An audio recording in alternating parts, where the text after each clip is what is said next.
오늘은 사마리아 사람들이라는 제목을 가지고 말씀을 드리겠습니다. 성경에 보면은 안수할 때 짐승에게 안수하는 경우도 있고 사람에게 안수하는 경우도 있습니다. 짐승을 하나님께 제물로 드리거나 속죄를 위해 바칠 때 제사장이 짐승에게 죄를 전가하는, 트랜스퍼하는 그런 안수를 하고 잡거나 강야로 내보냅니다. 또 야곱이 요셉의 두 아들 므낫세와 에브라임을 축복할 때도 안수를 했습니다. 또 이스라엘 백성이 범죄자를 처단하기 직전에 그의 머리에 안수하고 벌을 내렸습니다.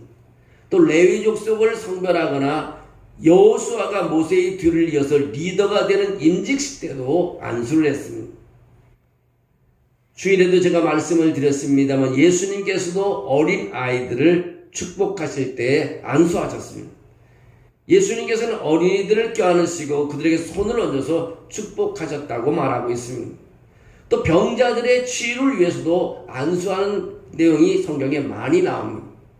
하나님께서 안수와 상관없이 병을 낫게 하실 수도 있지만 낫는 사람을 위해서 만지시면서 병을 낫게 할 때가 더 많았습니다. 사울이 다메섹으로 가는 길에서 예수님을 만나 시력을 잃었을 때도 아나니아가 가서 사울에게 안수함으로 시력이 회복되게 됐습니다. 사도 바울은 나중에 로마로 가는 길에 멜리데 섬에서 주장인 보블리오의 아버지에게 안수하여 병을 고쳐 주었습니다. 이처럼 사도들이 안수할 때 성령의 역사가 일어났다는 것이 성경 여러 군데에 나타나고 있습니다. 공동체의 일꾼을 임명할 때도 안수했습니다. 사도행전 6장에서도 사도들은 기도와 말씀에 전념하고 구제사역을 위해 7명의 집사님들을 세우고 안수해서 세웠다고 나와 있습니다. 선교를 위해 성령께서 역사하셔서 안디옥에는 바나바와 사울을 세우고 그들에게 안수하여 파송했던 내용도 나오고 있습니다. 이처럼 하나님의 역사는 안수를 통해서 일어난 것을 볼 수 있습니다. 안수 기도만 잘해도 큰 부흥이 일어났던 것을 성경에서 우리는 얼마든지 찾아볼 수 있습니다. 오늘 사마리아 사람들에게 어떤 일이 일어났는지 오늘 말씀을 드리려고 합니다. 오늘 사마리아 사람들이 빌립의 전도로 예수를 믿고 세례를 받았지만 성령은 아직 받지 못했다고 말하고 있습니다. 그때 사도인 베드로와 요한이 예루살렘으로부터 와서 기도하고 안수했을 때 성령이 강하게 임하였다는 것. 사도행전 19장에서 예배소 사람들에게 바울이 안수하니까 그제야 성령이 내렸다고 말하고 있습니다. 바울이 그들에게 안수하며 성령이 그들에게 임하심으로 방언도 하고 예언도 하니 모두 12사람이라고 사도행전 19장 6절에서 7절 말하고 있습니다. 제가 신학생 때 교회 청소년 한 20명 데리고 기도원을 갔어요. 그때 손을 잡고 서로 안수하며 기도했는데요. 그 자리에서 다 방언이 다 터졌어요. 야, 성령이 얼마나 강하게 역사했는지요. 그 아이들이 다 방언을 했어요. 그리고 내려왔더니 한 달 만에 아이들이 10배로 부흥됐어요. 학교 가서 자기가 방언한다고 막 그런 이상한 방언을 하니까 애들이 그게 뭐냐고 다 교회 오는 거예요. 그리고 말 안 해도 11조도 하고 말 안 해도 청소를 하고 얘기하지도 않아도 은혜 받으니까 모든 게 저절로 자동적으로 다 되는 걸 봤어요. 오늘 하나님의 성령이 임재하면요 모든 것이 풀려지고 자리가 다 맞춰지게 되어 있습니다.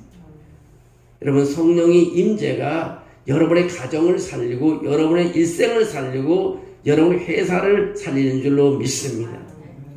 사도행전 오늘 8장 사마리아 사람들에게 성령이 내리신 사건은 참 이상한 사건입니다. 예루살렘에 있는 사도들이 사마리아도 하나님의 말씀을 받았다함을 듣고 사마리아에 있는 사람들이 하나님의 말씀을 받았어요. 베드로와 요한을 보냈습니다. 어떻게 사마리아 사람들이 하나님의 말씀을 받을 수 있느냐? 받더니 말씀을 받다는 소리를 듣고 그 기둥같이 쓰임받는 베드로와 요한을 보냅니다.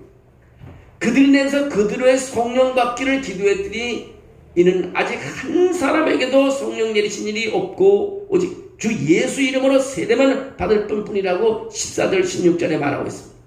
근데 왜 사도들이 베드로와 요한이 사마리아 사람들이 성령 받기를 기도했을까요? 그들은 주 예수의 이름으로 세례는 받았지만 한 사람도 성령을 받지 못했다고 말했습니다. 주 예수의 이름으로 세례를 받았다면 그리스도인이라고 말할 수 있는데도 성령을 아직 받지 못했다는 것입니다. 또 하나는 성령을 받음에서 꼭 누군가의 안수가 필요한 것은 아닙니다. 예수님을 믿고 그리스도인이 될 때 성령을 받은 것은 사실이지만 그렇다면 성령의 임재가 꼭 누군가의 안수를 통해서 이루어지는 것은 결코 아닙니다. 오늘 세례를 받으신 사람들이 예수님을 구주와 주인으로 믿고 고백하는 그 순간 성령을 받는 것입니다. 목사님이 안수 안 해도 성령을 받는 것입니다. 보실래요? 오순절에 3,000명의 성도들이 성령을 받아 선물을 받았어요. 일일이 베드로가 설교할 때 하고 세례를 베푼데 3,000명이 성령을 받았어요. 일일이 안수하지 않았어요. 그래서 성령이 내려 3,000명이 성령이 내렸어요. 모두가 안수받았다는 그 내용은 없습니다. 이방인인 고넬료의 집에서 역시 안수와 상관없이 성령이 임하였습니다. 베드로가 아직 말씀을 마치지도 않았는데 성령이 내려왔다고 말하고 있습니다. 여기 왜 빌립의 안수가 안 되고 예루살렘은 두 사도의 안수가 되었을까요? 빌립이 사마리아 내려가서 전도했는데 빌립이 그들에서 기도했는데 왜 성령이 안 내리고 예루살렘은 두 기둥 같은 사도들이 와서 기도해야 왜 성령이 내렸냐 이겁니다. 본문에 보면 예루살렘에서 온 두 사도 베드로와 요한이 안수를 하고 이로써 성령을 받은 것으로 기록하고 있습니다. 17절에 그렇게 말합니다. 이에 두 사도가 그들에게 안수함에 성령을 받는지라. 참 이상하지 않아요? 정상적으로는 예수를 믿고 구주와 주인으로 고백하며 그리스도인이 되는 동시에 성령을 받습니다. 근데 이 사마리아 사람들의 경우에는 두 가지 사건이 나타나고 있습니다. 예수를 믿고 세례를 받느니 그 다음에 성령이 임하시니 시간적인 차이를 두고 일어나는 겁니다. 그 이유가 도대체 무엇일까요? 사도행전 8장에서 사마리아인들의 성령 체험이 실제로 두 단계로 걸쳐 일어났습니다. 부인할 수가 없습니다. 예수를 믿고 세례를 받았는데 아직 성령은 안 내리고 베드로와 요한이 와서 안수하니까 성령이 임했습니다. 분명히 두 단계로 이루어졌다는 것을 알 수 있습니다. 사마리아 지역은요, 그리스도인이 된다는 것은 두 가지 단계를 거쳐야 된다는 것입니다. 첫째는 회개하고 예수를 믿고 구원받은 회심과 물세례를 받고요. 두 번째 단계는 성령의 세례를 받는 것입니다. 사마리아인들이 경험한 첫 단계는 뭐냐면 회심이 아니었습니다. 예수를 믿고 세례를 받았다고 하지만 지적으로만 동의한 것입니다. 하나님 말씀을 받았다고 14절에 말했지 뭐예요. 단순한 지적인 동의인 것입니다. 진짜 믿는 게 아닌 것입니다. 그들은 중생고 새 생명의 시작을 가져오는 성령을 받지 않았다는 것입니다. 12절에 뭐라고 되어 있냐면 빌립이 전도했을 때 사마리아인들이 빌립을 믿은 것으로 되어 있습니다. 영어 성경을 잘 보니까 그렇게 되어 있어요. They believed Philip이라고 되어 있어요. 좀 더 문장을 길게 하면 When they believed Philip as he proclaimed the good news of the kingdom of God 이렇게 되어 있어요. 이들은 빌립을 믿었다는 겁니다. 영어 성경은 예수를 믿은 게 아니라 그들은 빌립을 믿었다고 말하고 있습니다. 빌립 집사님을 믿었다는 겁니다. 그러게 그들이 체험한 두 번째 단계는 첫 번째 크리스천이 되는 순간이었다는 것입니다. 그래서 두 번째 단계를 거쳐야 크리스천이 됐습니다. 그들이 그리스도인이 된 것은요, 빌립을 통해서가 아니라 베드로와 요한을 통해서 되었다고 주장합니다. 16절에 보면요, 아직 한 사람에게도 성령 내린 일이 없다고 기록되고 있습니다. 이 말은 특별한 은사나 은혜를 언급하는 일 수도 있습니다.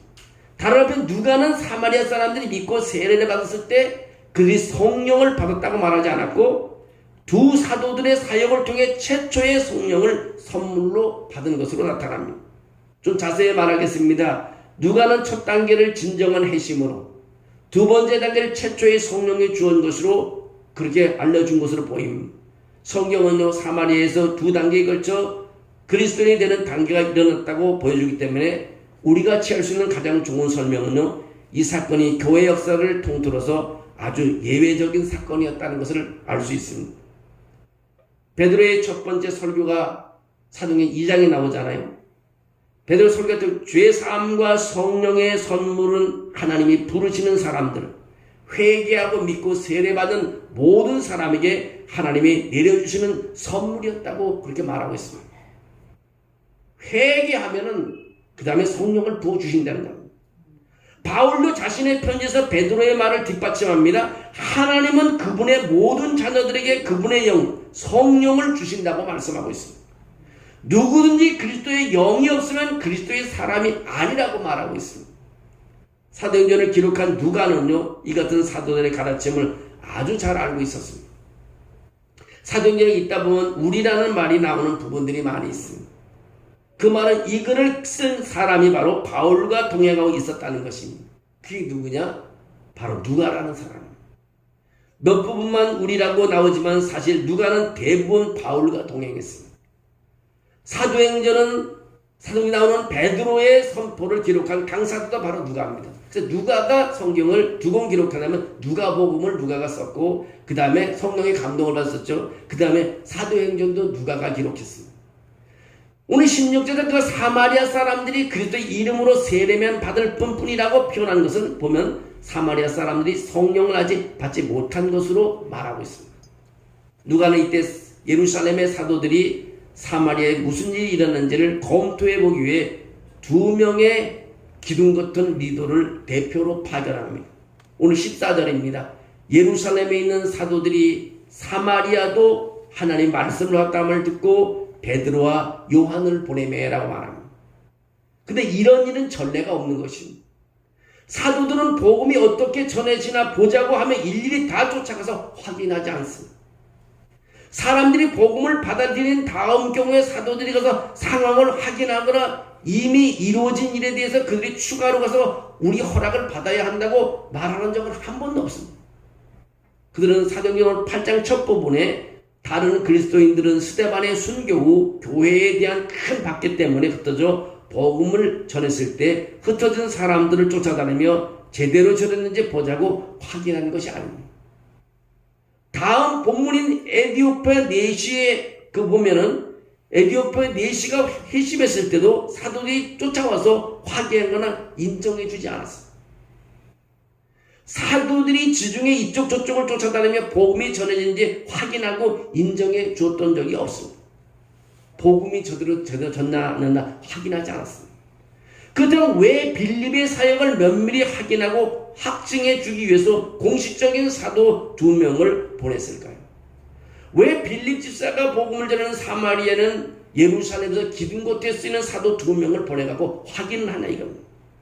이 경우에 왜 성령께서 말씀을 전하고 세례를 베푼 빌립을 통해서 내려오지 않으시고 어떤 특별한 이유가 있기에 하나님께서 성령을 주시는 일을 보류하고 계셨다는 것입니다.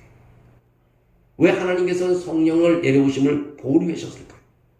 사마리아 사람들은 한 마음으로 빌립이 전하는 말씀을 따랐습니다. 귀신들이 쫓겨가고 병이 낫는 역사들이 일어났습니다. 그 후에 큰 기쁨이 있었다고 말하고 있습니다. 여러분 정말 예수를 믿고 복음을 받아들이고 구원받는 사람이 큰 기쁨이 있어야 돼요. 예수 믿는 사람의 기쁨이 없으면 안 됩니다. 나는 예수 믿었는데 하나도 안 기쁘다고 하는 분이 있다면 정말 예수 믿는 것을 다시 한번 점검해 봐야 돼요. 신앙생활의 핵심 중 하나가 기쁨인 겁니다. 기쁨. 정말 믿었으면 기쁨이 있어야 됩니다. 기쁨이 없으면 안 되는 것입니다. 주인이 바뀌었는데 어떻게 기쁨이 없겠습니까? 그런 것이 회심의 결과로 나오는 것입니다. 사실 사도들이 한 일은 사마리아 사람들을 가르친 것이 아니라 그들을 위해 기도하고 안수한 것입니다. 성령의 선물이 늦게 주어진 것에 대한 가장 자연스럽고 타당한 설명은 이것은 복음이 예루살렘의 외부뿐 아니라 사마리아 내부에 선포된 첫 번째 경우였다는 것입니다. 사도행전 전개에서 굉장히 중요합니다. 지금부터 이제 잘 들으셔야 됩니다. 사마리아 사람들은 유대인과 이방인을 중간에 위치한 일종의 중간점에 있는 사람들입니다.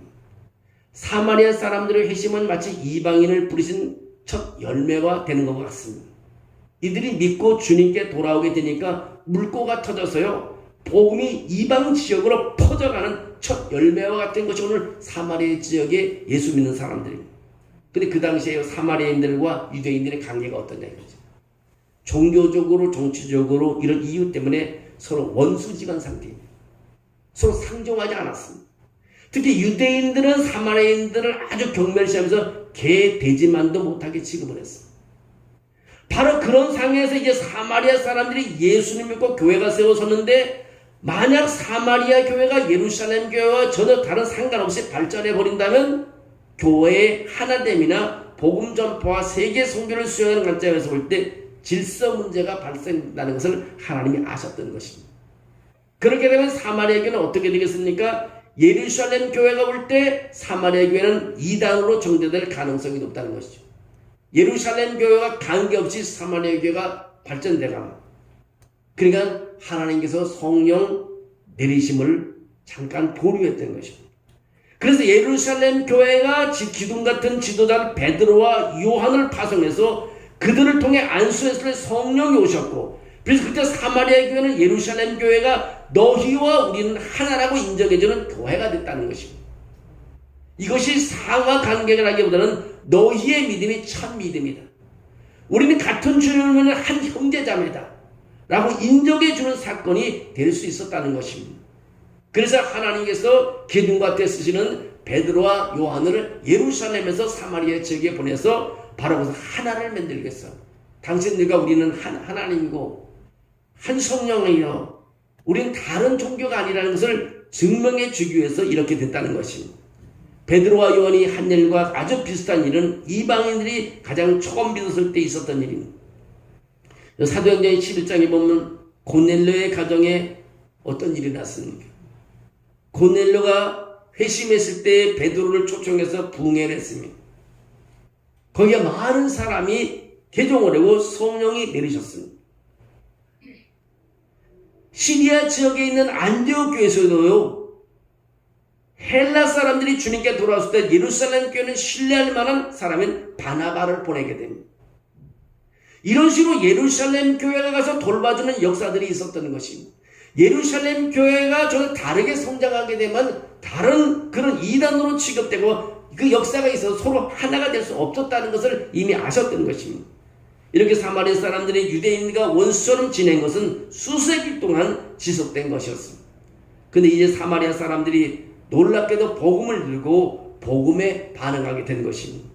오늘 14절에 예루살렘에 있는 사도들이 사마리아도 하나님의 말씀을 받았다는 이야기를 듣고 놀랐다고 말하고 있습니다. 자기들하고 상당히 원수고 하나님하고 멀리 떨어진 사마리아 사람들 같은데 거기도 하나님의 말씀을 받았다는 거예요. 내가 보기만 저 사람은 하나님의 말씀을 받으면 안 되는 사람인데 소문 들어보니 저 사람은 나보다 신앙이 더 깊어요. 어떻게 사마리아도 복음을 들을 수 있을까 깜짝 놀란 겁니다. 누구나 믿는다는 것이 우리가 너무 당연하지만 그 당시 상에서 사마리아 사람들이 복음을 듣고 믿었대 하고 할 거면 그건 굉장히 놀라운 사건인 것입니다. 유대인들에게는 충격적인 것입니다. 이제 복음이 사마리아 사람에게 들어갔지만 사마리아인들이 유대인들에게 환영받을 것인가? 아마 유대인들이 사마리아의 복음을 받았다고 해서 유대인들이 좋아할 것인가? 아니면 예수 그리스도의 교회 안에 유대 그리스도인들과 사마리아 그리스도인들과 파별이 생길 것인가? 파벌이 생겨서 서로 갈라질 것인가? 이것이 아주 중요한 사건이었습니다. 실제로 얼마든지 그런 일이 벌어질 수 있습니다. 우리도 조금만 의견이 달라도요, 서로 파를 나누잖아요. 개파가 갈랐습니다. 여러분 정치하는 당도 보면 서로 마음이 한마디 다 갈라가서 당을 하나 만드는 식입니다. 이 사람들은 원래부터 사마리아와 그 예루살렘 유대인들하고는 원수지간이었습니다. 그다음 복음을 믿었다고 해도 이 교회와 분열하는 것은 너무나 당연한 것입니다. 이런 역사적 배경을 볼 때 그런 일을 피하기 위해서 하나님은 의도적으로 이미 구원을 받은 사마리아 회신자들에게 성령 주시기를 아주 잠시 보류하고 계셨다는 것이 바로 우리 타당한 해석이 되는 것입니다. 근데 여기에 우리가 알아야 할 것은요, 성령을 조금 보류했다가 나중에 주셨다는 초점이 있는 게 아니라 왜 그렇게 하셨는가가 초점이 있는 것입니다. 그러니까 하나님이 교회의 하나됨을 얼마나 중요하게 여기신가를 우리는 알아야 되는 것입니다. 하나님이 얼마나 하나님을 중요시하시면 이렇게 잠시 성령이 내리는 것을 보류하실 정도로 서로 원수 같던 유대 예루살렘 교회와 사마리아 교회가 하나 되기를 힘썼겠습니까? 하나님의 마음은요, 여기서 우리가 알 수 있습니다. 우리도 정말 하나님을 믿는 신앙이라면 교회에서 하나가 됨을 우리 지켜나가야 합니다. 예수님이 말씀하신 가장 큰 계명이 뭐냐? 하나님을 사랑하라. 그리고 내 이웃을 내 몸 그대로 사랑하라. 쉽게 말해서 이웃사랑, 하나님 사랑, 이것을 사랑의 이중계명이라고 말합니다. 근데 하나님 사랑은 누구나 잘하는데 이웃사랑은 안 한다는 것이고, 왜냐하면 원수가 많아가지고 하나가 될 수가 없는 겁니다. 그러나 예수님께서는 큰 계명을 우리에게 주시는데 하나님을 사랑하고 이웃을 사랑하라고 말하고 있습니다. 그것이 가장 큰 계명, 가장 중요한 계명이라고 예수님께서는 말씀하고 계십니다. 하나님과의 관계가 세워질 때요, 이웃과의 관계도 그 사랑이 흘러가는 것입니다. 이것이 신앙생활에서 제일 중요한 것입니다. 또 오늘 본문은 이 사건의 또 다른 장면이 나오는데 시몬이라는 사람이 또 등장합니다. 시몬이 사도들의 안수로 성경받는 것을 보고 돈을 들여 이르되 이 권능을 내게도 주어 누구든지 내가 안수하는 사람은 성령을 받게 하여 달라고 말하고 있습니다. 사도들이 사람들에게 안수를 하니까 성령이 내리는 것을 목격했습니다. 근데 시몬이 즉석에서 지갑을 열어 돈을 주면서 이시하는 능력을 나에게도 달라고 말합니다. 시몬은 원래 마술사였는데 악령에 사로잡혀 마술을 행하던 사람이었어. 근데 나도 예수 믿습니다 하며 세례를 받았습니다. 다른 사마리아 사람들이 정말 예수 믿고 세례받고 회심하고 구원받는 것 같은 달리 시몬의 회심은 가짜였다는 것입니다. 진짜로 믿는 게 아니라 그것은 베드로가 정확히 말합니다. 20절 21절 이렇게 말합니다. 베드로가 이르되 내가 하나님의 선물을 돈 주고 살 줄로 생각하였으니 내 은과 내가 함께 망할지어다. 하나님 앞에서 내 마음이 바르지 못하니 이 도에는 내가 관계도 없고 분깃도 될 것도 없느니라고 말합니다. 근데 베드로가 마술사 시몬을 질책한 것이 아니라 진정한 구원의 길을 알려줬습니다. 22절 23절에 그러므로 너의 이 악함을 회개하고 주께 기도하라. 혹 마음에 품은 것을 사하여 주시리라. 내가 보니 너는 악독이 가득하며 불의에 매인바 되었도다. 여전히 마음이 악독과 불의로 같은 시몬에게 회개하고 주님께 기도하라고 권면해 주는 것을 볼 수 있습니다. 회개하고 기도하면요, 주님께서 반드시 용서해 주신다는 것입니다. 제가 언제 한번 공부할 때요, 어떤 학생이 와서 어떤 사람이 자살했대요. 그랬더니 저 사람 지옥 간다고 막 소리를 지르고 사람들한테 저 사람이 자살해서 지옥 간다 그랬대요. 막 그러니까 신학하는 그 교수 한 분이 그랬더라고. 저 사람이 자살하는 사람이 지옥 갔으면 너도 갔을 때 지옥 갈 것 같다고. 여러분, 사람을 지옥 보내고 안 지옥은 내 소관이 아니에요. 내가 할 말이 아니거든. 그러잖아도 자식이 자살해서 부모의 마음이 찢어지니까 거다 갔다가 그 애가 지옥 갔다 그랬으니 부모가 얼마나 큰 실망. 완전히 한 영을 잃어버린 겁니다. 여러분, 지옥 가고 안 가는 내 소관이 아닙니다. 하나님의 소관입니다. 그건 하나님의 소관이지 우리는 아픔을 당한 사람에게 위로하고 그 사람을 회복시킬 수 있도록 도와주는 일을 해야죠. 지옥 가는 건 절대로 여러분 얘기하지 마세요. 그러면요, 그 말을 듣는 그 가족은 잊지 못할 그런 충격과 대못을 박아주는 거예요. 그 교수가 그 김세현 교수라는 사람인데 공부를 많은 사람인데 그 아주 신학자로 세계적인 신학자죠. 그 말 한 사람이 지옥을 갈 거라고. 근데 그 강의를 듣고 내가 엄청 큰 충격을 받았어요. 그래, 맞다. 우리가 월권하는 게 많다. 지옥을 보내고 하는 것은 우리 소관이 아니고 목사의 소관도 아니고 장로님의 소관도 아니고 권사님의 소관도 아니고 집사님의 소관. 그건 하나님이 하시니. 여러분, 어려움 당한 사람, 오늘 여기 보면은 베드로도 너 지옥 간다고 이렇게 하지 않고 뭐라고 말하냐면 너의 이 악함을 회개하고 주께 기도하라. 혹 마음에 품은 것을 사하여 주시리라. 내가 보니 너는 악독이 가득해 불의에 매인바 되었다고 말합니다. 여러분, 회개하고 기도하면 주께서 용서해 주신다는 뜻입니다. 사도행전을 기록한 누가는 자신의 복음서인 누가복음에서 예수님이 하신 말씀 중 이와 똑같은 단어를 사용하고 있습니다. 누가복음 21장 36절에 항상 기도하며 깨어 기도하라 하는 예수님의 말씀을 기록했는데, 위기 상황에서 항상 주님 앞에 떳떳하게 설 수 있도록 기도하라고 주님이 명령하셨다는 말을 하고 있습니다. 누가가요, 다시 말하면 누가가 의사 누가가 누가복음도 기록했고 사도행전도 기록했습니다. 누가복음에 썼던 용어가 사도행전에도 용어를 비슷하게 쓴 부분이 많이 있습니다. 왜냐하면 저자가 한 사람이니까. 어떤 결정적인 순간에도 자신을 그리스도인답게 지킬 수 있는 길은요, 기도를 통해 완전히 자신을 주님께 붙들어 매는 것이라는 뜻입니다. 이런 말에 대해 시몬이 어떻게 반응했을까요? 시몬이 대답하여 말하는 것이 하나도 내가 임하지 않게 하소서. 해를 받기 싫다는 거죠. 베드로가 뭐라고 말했습니까? 회개하고 주께 기도하라고 했습니다. 주님을 꽉 붙들어라. 완전히 너 자신을 주님께 동여매라고 말하고 있습니다. 두 사도의 주의 말씀을 증언해 말하는 예루살렘으로 돌아갈 새 사마리아인의 여러 말에서 복음이 전하니라고 말하고 있습니다. 두 사도는요, 예루살렘으로 돌아가면서 사마리아인의 여러 마을에서 복음을 전했습니다. 하나님께서 정말 이것을 원하시는구나 하며 복음을 전했습니다. 자기야가 원수 지역인 그런 지역의 사마리아, 유대인들이 가지 않는 사마리아 땅에 가서 복음을 전했습니다. 기름 같은 이 사람들이 사마리아에서 복음을 전했다는 것입니다. 여러분, 우리가 전할 복음이요, 제한되어 있지가 않습니다. 성령에서 이끌리면요, 원수들에게도 가서 복음을 전해야 되고, 나하고 맞지 않는 사람에게 복음을 전해야 됩니다. 형제들제가 맞지 않는 사람에게도 복음을 전할 수 있어야 됩니다. 오늘 이 복음은요, 폭발적인 힘이 있습니다. 내가 하면 역사가 안 났지만 성령이 역사하면요, 모든 것이 무너지겠습니다. 하나님은 하나 되는 걸 원하고 계십니다.